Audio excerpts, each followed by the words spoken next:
Bismillahirrahmanirrahim. Assalamualaikum warahmatullahi wabarakatuh. Waalaikumsalam warahmatullahi wabarakatuh. Kesempatan yang berbahagia ini untuk proses pembelajaran Al-Quran Hadis. Hari ini kita akan melakukan presentasi dalam bentuk PowerPoint 3 kelompok dengan judul tahapan proses penciptaan manusia menurut pandangan Al-Quran, yang mana kali ini akan dibawakan oleh kelompok Kansa Salsabila. Yang kedua Khaira Fadia, Gara Salsabila, Iqbal Madani, Abibatun Nazila, Zuhaira, Arifal Desa Putra, dan Muhammad Fatah.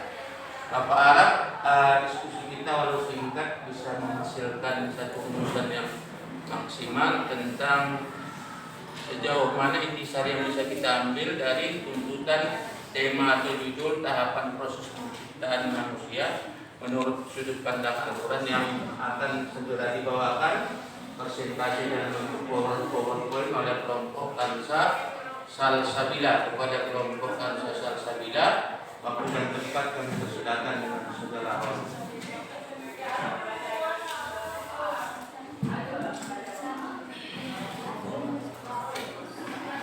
Sudah presentasi. Sudah Bapak persilakan.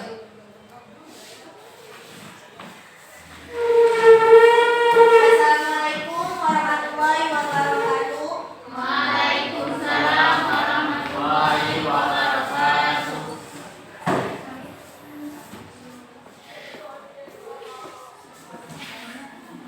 Kami akan mempresentasikan hasil dari diskusi kami yang berjudul tahapan proses penciptaan manusia menurut pandangan Al-Quran.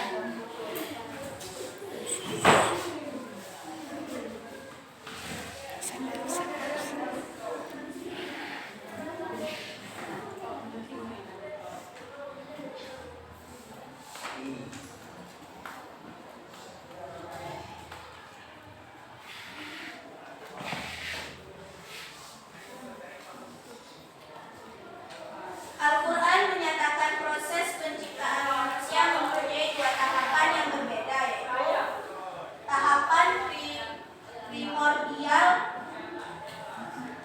Manusia pertama, Adam alaihissalam, diciptakan dari atin atau tanah, al-turab, tanah debu, mingsal, tanah liat, dan tamai, masnun, tanah lumpur hitam yang busuk, yang dibentuk Allah dengan seindah-indahnya.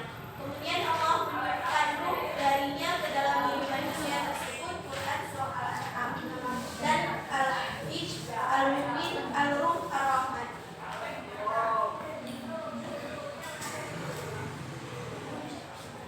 Disebut dengan tahapan biologi. Penciptaan manusia selanjutnya adalah melalui proses biologi yang dapat dipahami secara sains sendiri. Di dalam proses ini manusia diciptakan dari intisari tanah yang dijadikan air mani atau nutfah yang tersimpan dalam tempat yang kokoh atau rahim. Kemudian nutfah itu dijadikan darah beku, alaqah, yang menggantung dalam rahim. Darah beku tersebut kemudian dijadikan segumpal daging atau mudghah dan kemudian dibalut dengan tulang belulang, lalu kepadanya ditiupkan ruh. Pada Quran Surah Al-Mu'min dijelaskan, dan hadis yang diriwayatkan Bukhari dan Muslim menyatakan bahwa ruh dihembuskan Allah Subhanahu wa taala ke dalam janin setelah ia mengalami pertumbangan selama 40 hari. 40 hari alaqah dan 40 hari.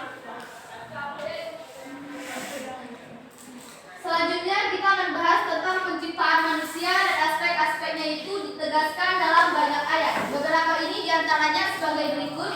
Yang pertama, ada manusia tidak diciptakan dari mani yang lengkap, tetapi dari sebagian kecil spermatozoa. Yang kedua, ada sel kelamin laki-laki yang menentukan jenis kelamin pada bayi. Yang ketiga, ada jenis manusia melekat pada rahim sang ibu bagaikan tinta. Yang keempat, ada manusia berkembang di 3 kawasan yang gelap di dalam rahim.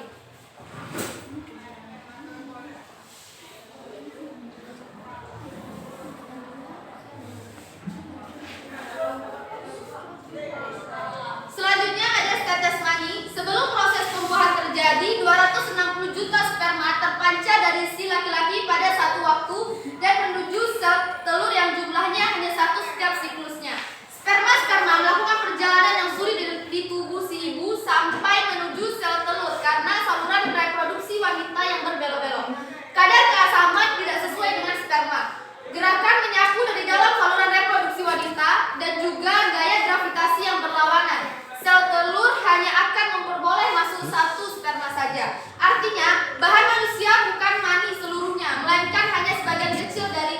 Hal ini dijelaskan dalam Al-Quran. Apakah manusia mengira akan dibiarkan tak terurus? Bukankah ia hanya setitik mani yang dipancarkan? Quran Surah Al-Qiyamah ayat 36-37.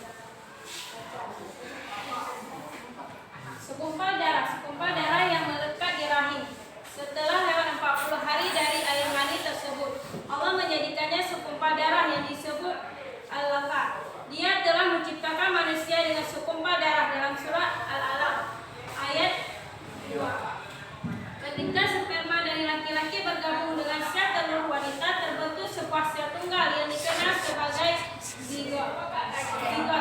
Zigot ini akan segera berkembang biak dengan membelah diri hingga akhirnya menjadi segumpal daging. Tentu saja hal ini hanya dapat dilihat oleh manusia dengan bantuan mikroskop. Tapi zigot tersebut tidak melewatkan tahap pertumbuhan begitu saja. Ia melekat pada dinding rahim seperti akar yang kokoh menancap di bumi dengan caranya. Melalui hubungan semacam ini, zigot mampu mendapatkan zat-zat penting dari tubuh sang ibu bagi pertumbuhannya. Pada bagian ini satu keajaiban penting dari Al-Quran terungkap saat merujuk pada zigot yang sedang tumbuh dalam rahim ibu. Allah menggunakan kata alaq yang berarti sesuatu yang menempel pada suatu tempat. Kata ini secara harfiah digunakan untuk menggambarkan lintah yang menempel pada tubuh untuk mengisap darah. Selanjutnya, pembukusan tulang oleh otot. Disebutkan dalam ayat Al-Quran bahwa dalam rahim ibu mulainya tulang-tulang terbentuk, dan selanjutnya terbentuklah otot yang membungkus tulang-tulang ini. Kemudian air mani itu kami jadikan segumpal darah, lalu segumpal darah itu kami jadikan segumpal daging, dan segumpal daging itu kami jadikan tulang belulang. Lalu tulang belulang itu kami bungkus dengan daging. Kemudian kami jadikan dia makhluk yang berbentuk lain. Maka maha sucilah Allah pencipta yang paling baik. Quran Surah Al-Mu'min.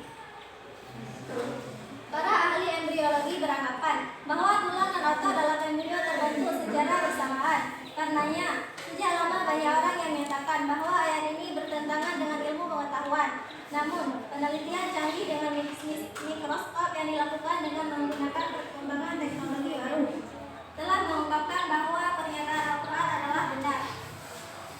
Penelitian di tingkat mikroskopis ini menunjukkan bahwa perkembangan dalam rahim ibu terjadi dengan cara persis seperti yang digambarkan dalam ayat tersebut. Pertama, jaringan tulang rawan embrio mulai mengeras. Kemudian sel otot yang terpilih dari jaringan di sekitar tulang-tulang bergabung dan membungkus tulang-tulang ini.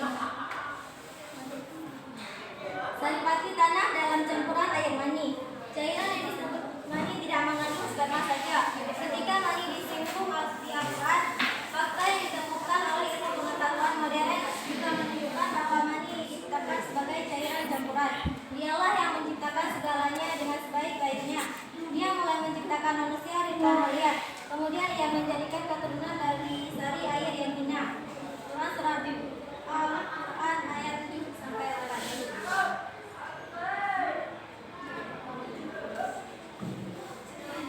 Sekian